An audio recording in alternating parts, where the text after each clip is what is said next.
ఒక తల్లిగా, భార్యగా, ఉద్యోగినిగా వీటన్నింటినీ కలిపి మీరు ఎలా మేనేజ్ చేస్తారు?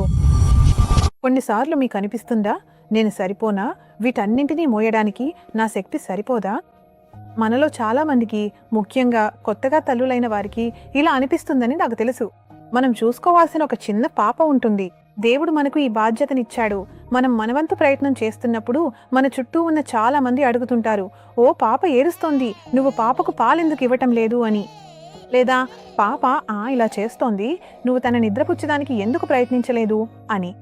లేదా నువ్వు సరిగ్గా ఎందుకు తినడం లేదు, నువ్వు పనికెందుకు వెళ్ళడం లేదు అని. అదే సమయంలో కొన్నిసార్లు ఉద్యోగం చేసే తల్లులుగా మన ఆఫీసుల నుండి కూడా చాలా బాధ్యత ఉంటుంది. వారు మనల్ని అడుగుతారు, నువ్వు ఈ పనిని సమయానికి ఎందుకు పూర్తి చేయలేదు, నువ్వు ఈ ప్రాజెక్టును ఎందుకు పూర్తి చేయలేదు అని. మరియు అన్నీ ఒకేసారి మీద పడతాయి.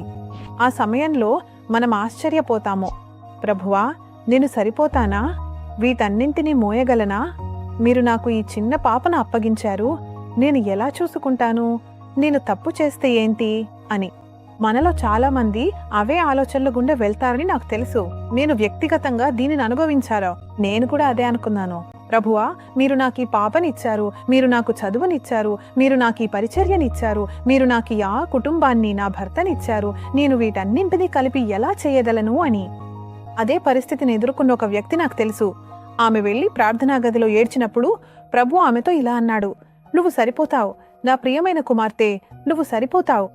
అదేవిధంగా ప్రభు మీకు కూడా అదే చెబుతున్నారు, నువ్వు సరిపోతావు. ప్రభు మీరు భరించగలిగే వాటిని మాత్రమే మీకు ఇస్తారు. ఆయన మీకు మీ పనితో, మీ కుటుంబంతో పాటు ఒక చిన్న పాపని ఇచ్చి ఉంటే ప్రభు ఖచ్చితంగా మిమ్మల్ని బలపరుస్తారు మరియు ప్రతిదీ గొప్పగా చేయడానికి ఆయన మీకు సహాయం చేస్తారు. ఫిలిప్పీయులకు 4:13లో బైబిల్ ఇలా చెబుతోంది, నన్ను బలపరచు క్రీస్తునందు నేను సమస్తమును చేయగలను. అదేవిధంగా నాకు కేటీ ఉన్నప్పుడు కూడా చాలాసార్లు నేను కుంగిపోయాను మరియు ప్రభువుని అడిగాను, ప్రభువా, నేనిది చెయ్యలేను, ప్రభువా, నేనిది చెయ్యలేను, మీరు నాకు సహాయం చెయ్యాలి. మరియు ఈ వచనం ద్వారా ప్రభువు నన్ను బలపరిచారు.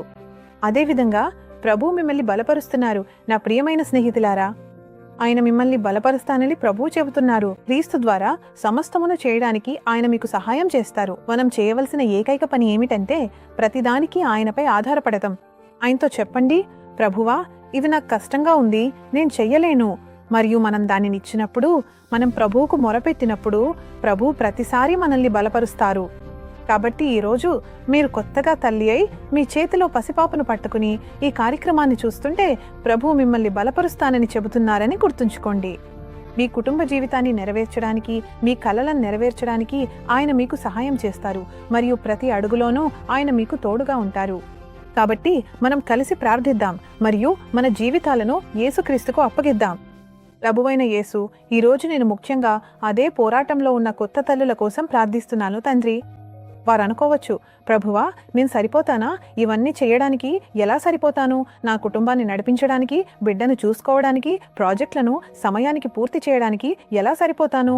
ప్రభువా, వారిని బలపరచమని నేను ప్రార్థిస్తున్నాను. ఈరోజు ప్రభు నీతో చెబుతున్నాడు, నిన్ను బలపరిచే క్రీస్తు ద్వారా నువ్వేదైనా చేయగలవు. అవును నా ప్రియ స్నేహితులారా, ప్రభు మిమ్మల్ని బలపరుస్తాడు. మీ పిల్లలను చూసుకోవడానికి, మీ కుటుంబాన్ని చూసుకోవడానికి, మీ ఇంటి పనులను చూసుకోవడానికి, మీ ఆఫీసు పనులను చూసుకోవడానికి ప్రభు మిమ్మల్ని బలపరుస్తాడు. ప్రతి ఒక్క విషయానికి ప్రభు మీకు బలాన్నిస్తాడు. ఈరోజు మీరు చాలా బలహీనంగా అనిపించినా, మీరు చాలా కృంగిపోయి ఉన్నా, మీ శరీరం చాలా బలహీనంగా ఉన్నా, మీరు మానసికంగా అలసిపోయినా ప్రభు మిమ్మల్ని బలపరుస్తానని చెబుతున్నాడు. అవును, కష్టకాలంలో ప్రభు మీకు తోడుగా ఉంటాడు. ప్రభువైన యేసు, తండ్రి, ఈ యువ తల్లులందరిపై నీ రక్షణ, నీ శక్తి రావాలని నేను ప్రార్థిస్తున్నాను. వారు తమ కష్టాలన్నింటినీ అధిగమించేలా ఈరోజు వారిని బలపరచు. తండ్రి, వారు తమ బిడ్డ, కుటుంబంతో సంతోషంగా ఉండేలా చెయ్యి. వారికి ఇక కష్టాలు రాకుండా చూడు. దీనిని అధిగమించేందుకు వారిని బలపరచు. యేసునామములో ప్రార్థిస్తున్నాము, ఆమెన్. కాబట్టి నా ప్రియ స్నేహితులారా, మిమ్మల్ని బలపరిచే క్రీస్తు ద్వారా మీరు ఏదైనా చేయగలరు.